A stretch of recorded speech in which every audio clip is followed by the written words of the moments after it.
नमस्कार, knocking-news.com में आपका स्वागत है। मैं हूं गिरिजेश वशिष्ठ। यूक्रेन और रूस के जो युद्ध चल रहा है, जो घमासान चल रहा है, उसको लेकर अगर किसी को ज़रा भी कोई गलतफहमी है तो वो अब दूर हो जाएगी। ये सीधे सीधे ये युद्ध हथियारों का ट्रायल करने का एक तरीका था और दुनिया भर के हथियार व्यापारी इसको लेकर पूरे यूरोप के, पूरा पश्चिम बहुत उत्साहित है। पश्चिम के जो हथियार व्यापारी बहुत उत्साहित हैं और वो किसी भी तरीके से ज़्यादा से ज़्यादा माल कूट लेना चाहते हैं और दुनिया भर के देशों के बीच में भगदड़ मच गई है, या कहें कि वो होड़ मच गई है कि ज़्यादा से ज़्यादा हथियार खरीद लें। जिनके इस साल के बजट में नहीं है वो अगले साल के बजट में हथियारों को डाल रहे हैं और ज़्यादा से ज़्यादा हथियार खरीदना चाह रहे हैं। एक युद्ध हथियार इंडस्ट्री को कितनी ताकत दे सकता है और किस तरह से वो इंसानियत को कुचलता रहता है, लोगों को तड़पाता रहता है, बेघर कर देता है, ख़त्म कर देता है, जला देता है, उनके घर ख़त्म कर देता है, उनकी ज़िंदगियों को 3 पीढ़ी पीछे, 100 साल पीछे, 200 साल पीछे धकेल देता है, बच्चों को माँ से अलग कर देता है, पति को पत्नी से अलग कर देता है, बुज़ुर्ग लोग तड़प तड़प कर मर रहे होते हैं, बच्चे भूख से मर रहे होते हैं। ये सारी विपदा और इसके अलावा पूरी दुनिया में महंगाई, पूरी दुनिया में परेशानियाँ, सिर्फ कुछ स्वार्थी लोगों के लिए, सिर्फ कुछ मुनाफाखोर पूंजीपति हथियार के व्यापारियों के लिए। आज मैं इसके बारे में कुछ ऐसी चीज़ें बताने वाला हूँ जो नए बयानात आए हैं और ऐसे लोगों के ज़रिए आए हैं जो बहुत स्ट्रांगली इस बात को कह रहे हैं और फ़ख्र है मुझे कि इस तरह के इतने बड़े लोग इन बातों को खोल कर कह पा रहे हैं। कहीं मत जाइए, चैनल को सब्सक्राइब कर लीजिए। मैं अभी हाजिर होता हूँ।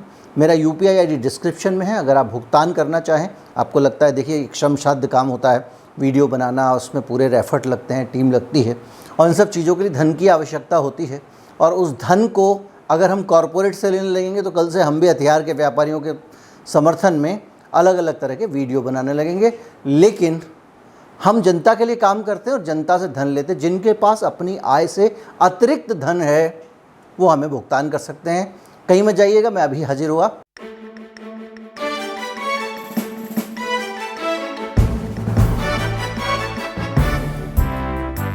दुनिया के सारे हथियार व्यापारी इस बात से खुश ही नहीं हैं। ये भी कहा जा रहा है कि जो war in Ukraine is a gold rush for western arm makers. ये द इंडिपेंडेंट में एक लेख छपा है और द इंडिपेंडेंट ये बता रहा है कि किस तरह से हथियार के व्यापारियों के लिए दोनों हाथों से खजाना, सरकारी खजाना, जो किसी देश के गरीब लोगों के, जैसे हमारे देश का बहुत बड़ा रक्षा बजट है, हम इतना बड़ा रक्षा बजट लेके घूम रहे हैं। क्यों? क्योंकि युद्ध का तनाव है और हमारे यहाँ का आम आदमी, गरीब आदमी मारा जा रहा है, खैरात के राशन पे काम कर रहा है, बेरोज़गारी की अभूतपूर्व समस्या है, महंगाई अत्यंत बढ़ रही है। आप सोचिए कि अगर सरकार को इतने हथियार खरीदने के लिए पैसा सरकार ना खर्च कर रही होती तो क्या पेट्रोल पे इतनी ड्यूटी बढ़ाती वो? आपको कहा जाता है पुल बनाएंगे, सड़कें बनाएंगे, लेकिन ये सब काम तो लोन लेकर कर रहे हो। पूरा NHAI लोन में दबा हुआ है। तो ये पैसा कहाँ जा रहा है? ये पैसा हथियारों में जा रहा है। इस तरह से पूरी दुनिया के गरीब लोगों के पेट का पैसा काट कर हथियार लॉबी के पास दिया जाता है। अमेरिका जैसे देश हथियार लॉबी का फ़ायदा हो, इसके लिए दिन रात लगे रहते हैं। पूरा यूरोप लगा रहता है। इस पर द इंडिपेंडेंट में बहुत तफसील से लेख छपा हुआ है, लेकिन उस लेख से भी ज़्यादा अहम है एक बयान जो पोप फ्रांसिस से आया। पोप मतलब पूरी दुनिया में जो वेटिकन सिटी है, वेटिकन सिटी एक छोटा सा देश है इटली की गोद में, इटली के बीच में, और दुनिया भर के ईसाइयों का वो एक बहुत बड़ा सेंटर है और उसमें भी कैथोलिक जो हैं उनके लिए तो आप समझिए कि मक्का है वो। और पोप फ्रांसिस, आप कैथोलिक और प्रोटेस्टेंट जानते होंगे। कैथोलिक मतलब जो परंपरावादी ईसाई हैं, जो ईसाई धर्म को बिल्कुल मूल स्वरूप में मानना चाहते हैं, और प्रोटेस्टेंट वो होते हैं जो उसमें थोड़ा सुधार चाह रहे हैं, जिन्होंने थोड़ा सुधार करने की कोशिश की, थोड़ा बदलने की कोशिश की और अपनी अलग एक धारा बना ली। कैथोलिक जो हैं वो बड़ी संख्या में दुनिया में बहुत प्रभावशाली हैं और कैथोलिक्स के ही सबसे बड़े धर्मगुरु हैं पोप। और पोप फ्रांसिस कहते हैं कि ये जो युद्ध चल रहा है, ये युद्ध हथियार लॉबी के लिए चल रहा है। वो ये कहते हैं कि ये युद्ध हथियारों की टेस्टिंग चल रही है। रूस को अब इस युद्ध में ये अंदाज़ा लग गया कि टैंक जो है वो आज के दौर में ज़्यादा कामयाब नहीं है, तो मैं टैंक का इस्तेमाल ना करूँ। ये मैं नहीं कह रहा हूँ, ये पोप कह रहे हैं, सबसे बड़े धर्मगुरु। और उसके साथ वो ये भी कह रहे हैं कि ये युद्ध ना हुआ होता अगर नाटो, शब्दों पे गौर कीजिएगा, ये शब्द हैं उनके कोट अनकोट, कि अगर नाटो पुतिन के दरवाजे पर खड़ा होकर कुत्ते की तरह भौंक ना रहा होता तो आज ये युद्ध नहीं होता। क्लियर कट बयान दिया उन्होंने। यही पोप हैं, 1 महीने पहले हिंसा का विरोध कर चुके हैं। 1 महीने पहले उन्होंने साफ साफ कहा था कि मैं जाऊंगा, जेलेंस्की से मिलूंगा, और ये वाकई गलत हो रहा है। और अब पोप कह रहे हैं कि गलत तो हो रहा है, लेकिन ऐसे हो रहा है कि पूरे यूक्रेन को एक प्रयोगशाला बना। मैं बहुत लंबे समय से आपको बता रहा हूँ, अपना एक आदमी बिठाया गया वहाँ पे जेलेंस्की, और जेलेंस्की ने अपने हितों को ज़्यादा तवज्जो देते हुए, या जिन लोगों ने उसको वहाँ पे प्रमुख बनाया, राष्ट्रपति बनाया, उनके हितों को ज़्यादा तवज्जो देते हुए अपने देश को नाटो की तरफ लेके गए, पूरे देश को बर्बाद कर दिया, अशांति फैला दी, और वो लगातार युद्ध लड़ने में रूस के साथ व्यस्त हो गए, जिसमें पूरा मुल्क बर्बाद हो गया। जेलेंस्की और उनका परिवार सुरक्षित है, अमेरिका सुरक्षित है, धनी हो रहा है, और जितने हथियार की लॉबी है पूरी दुनिया भर की, पूरा वेस्ट, वो लगातार दोनों हाथों से खजाना बटोर रहा है। जैसे कि कोरोना के टाइम में टीका लॉबी ने खूब सारा पैसा बनाया, और ये सब चल रहा है। और पोप कह रहे हैं कि अगर वो कुत्ते की तरह नहीं भूखा होता तो आज हालात कुछ और होते। एक चीज़ और भी है, उन्होंने ये सब बात कहाँ कही, ये बहुत इंपॉर्टेंट है, सोर्स ज़रूर पूछा कीजिए। उन्होंने जो है पोप फ्रांसिस ने, ये इटालियन एक डेली है वहाँ का दैनिक अखबार है, उसका नाम है कोरियरे दिल्ला सेरा। कोरियरे दिल्ला सेरा के जो संपादक हैं उनका नाम है फुचानो फुंताना। उनके साथ एक इंटरव्यू में पोप फ्रांसिस इंटरव्यू दे रहे हैं यूरोप के देश इटली के एक अखबार के एडिटर को, और वहाँ वो कह रहे हैं, और उन्होंने कहा कि जब उनसे पूछा गया कि आप क्या जाएंगे वहाँ पे, पोप ने से जब ये अखबार के जो संपादक साक्षात्कार करने गए तो वो चल नहीं पा रहे थे, उठ नहीं पाते थे, तो उन्होंने संपादक से कहा कि मैं जो है उठ नहीं पा रहा हूँ आपसे बातचीत करने के लिए, आपको इंटरव्यू देने के लिए, क्योंकि मेरे घुटने में तकलीफ़ है, मुझे ऑपरेशन कराना होगा, उसके बाद देखेंगे, ये उन्होंने कहा। और मैं लंबे समय से ऐसा हूँ, चल नहीं पाता हूँ। और एक समय ऐसा था जब पोप कुर्सी पर बैठ के जाया करते थे, व्हील चेयर पे, इसके लिए थोड़ी दीनता की ज़रूरत होती है, पोप का बयान है। और उन्होंने कहा कि 24 फरवरी को शुरुआत से ही वो अपील करते रहे हैं और इसके अंत तक मध्यस्थ बनने का प्रयास भी कर रहे हैं। उन्होंने जेलेंस्की से फ़ोन पर बात की है और रूस के राजदूत से मुलाकात की है, और अब भी वो मॉस्को जाकर पुतिन से मिलना चाहते हैं ताकि ये सारा का सारा बवाल ख़त्म हो जाए, युद्ध ख़त्म हो जाए। लेकिन आप पोप के इस बयान का मतलब जानते हैं? पोप के इस बयान का मतलब ये है कि पूरे दुनिया का जो ईसाई कैथोलिक समुदाय है उसके लिए आँख खोलने वाली बात है। और पोप फ्रांसिस एक दकियानूसी पोप नहीं है, एक दकियानूसी धर्मगुरु नहीं है। उन्होंने अलग अलग समय पर बहुत सारे मामलों में खुलकर राय रखी है और बहुत सारी वैज्ञानिक बातें की हैं, यहाँ तक कि मुसलमानों के साथ में, जो इस्लाम के साथ भी जो नज़दीकियाँ लाने की कोशिश की है। इससे पहले वाले पोप कुरान पर विवादास्पद बयान वगैरह दे चुके थे, तनाव कर चुके थे, लेकिन इन्होंने सबको पास लाने की कोशिश की है। उन्होंने कहा रूसी राष्ट्रपति को एक विंडो ओपन करनी होगी बातचीत के लिए, डेट बतानी होगी कि कब मैं आ सकता हूँ, और वो बताएं तो मैं जाऊँगा, उनसे बात कर रहा हूँ। और मुझे डर लग रहा है कि पुतिन पता नहीं मुझसे ऐसे हालात में मुलाकात करेंगे या नहीं करेंगे। उन्होंने कहा इसको रोका जाना चाहिए। 25 साल पहले हमने रवांडा में भी ऐसी ही चीज़ का अनुभव किया था। इससे ज़्यादा कोई धर्मगुरु नहीं बोल सकता। आज की तारीख में बाइडेन की भी हिम्मत नहीं है जो ऐसे बयान दे दें। आज की तारीख में किसी भी राष्ट्राध्यक्ष की हिम्मत नहीं है, भले उसके पास कितने तीर तोप तमंचे हों, जो खुल के बोल दे कि ये हथियारों के व्यापार के लिए युद्ध हो रहा है। ये पोप पोप की एक शक्ति है, आप कहें या तो आप कहें कि इतने सारे ईसाइयों के समर्थन की शक्ति है, या आप कहें कि बहुत धार्मिक आदमी है तो उनको ऊपर से कुछ इस तरह की शक्ति मिली हुई है, लेकिन उन्होंने ये साफ साफ कहा कि ये हथियारों के परीक्षण के लिए युद्ध है।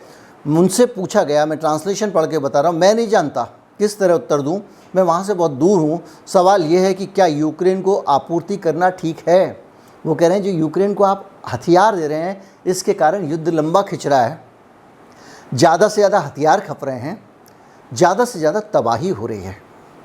अगर आप यूक्रेन को ये हथियारों की सप्लाई बंद कर दें तो शायद कहीं मामला पहुंच जाए। वो पुतिन को भी कह रहे हैं कि अब बहुत हो चुका, अभी तुम इसको अब ख़त्म कर दो, 9 तारीख को आपका वॉर डे आ रहा है, इस तक ख़त्म कर दो और इसको बातचीत को ख़त्म करो और अब इस चीज़ को आगे मत बढ़ाओ। और उन्होंने कहा कि उन्होंने इसलिए युद्ध छेड़ा जाता है कि हथियारों का परीक्षण किया जा सके। कुछ लोग इसके लिए लड़ रहे हैं, जबकि अधिक लोगों को इसके लिए लड़ना चाहिए कि युद्ध बंद करो। और मैं आपको एक बात बोलूं, मैं आज आपसे वादा कर रहा हूं कि जिस दिन युद्ध होगा, भले ही भारत का युद्ध होगा, मैं युद्ध का विरोध करूंगा। मैं उन लोगों के साथ खड़ा रहूंगा जैसे कि रूस में बहुत सारे लोग हैं और इस युद्ध के खिलाफ़ खड़े हैं, जैसे कि यूक्रेन में बहुत सारे लोग हैं और वो युद्ध के खिलाफ़ खड़े हैं। क्योंकि युद्ध से जो सत्ताशाही लोग हैं उनकी ऐश होती है, उनका इस्तकबाल बुलंद होता है, वो बैठ के एक सुरक्षित कमरे में अपने ऑर्डर जारी कर रहे होते हैं। मुझे याद आ गया, पहले ज़माने में राजा लोग जब शिकार करने जाते थे तो मजबूत ऐसे कमरे बनाए जाते थे जिन पे तोप भी हमला न कर सके। उस कमरे में एक छोटा सा छेद होता था जिसके अंदर से बंदूक निकाल के वो शेर को मारा करते थे और बाद में जब वो मर जाता था उसके साथ फ़ोटो खिंचाते थे कि जैसे बहुत बड़ा बहादुरी का काम किया है। ठीक वैसे ही दशा इनकी है, चाहे वो पुतिन हो, चाहे वो जेलेंस्की हो, चाहे वो बाइडन हो, अति सुरक्षित तहखानों में बैठे हुए हैं, वहाँ से ऑर्डर कर रहे हैं, युद्ध हो रहा है, आम आदमी मर रहे हैं, जिनकी सेवा के लिए आप शपथ लेते हो, जिनकी सेवा के नाम पे, व्यापक जनहित के नाम पे आप राजा बनते हो, उनको मरवा रहे होते हो। तो इसलिए जो है ये लगातार जो है हथियार व्यापारी और इन सब लोगों का एक नेक्सस है जो आम जनता को मार रहा है अपने फ़ायदे के लिए। पुतिन का फ़ायदा, जेलेंस्की का फ़ायदा, आम रूसी का क्या फ़ायदा? जो रूस में एक आदमी रोटी बना के बेच रहा है, नानबाई है, वो रोटी बना के ही बेचेगा।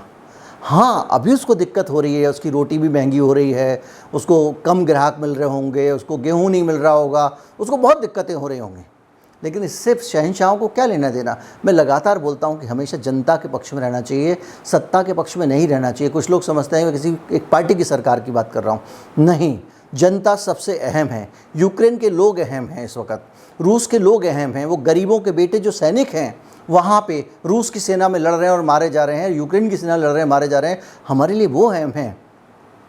हमारे लिए अहम जो है वो, इससे क्या फ़र्क पड़ता है कौन जीत रहा है कौन हार रहा है उस। और ये हथियारों का लगातार परीक्षण हो रहा है जो पोप ने कहा है। अब पोप कह रहे हैं कि मैं कीव नहीं जाऊंगा, कीव से पहले मॉस्को जाना चाहता हूं।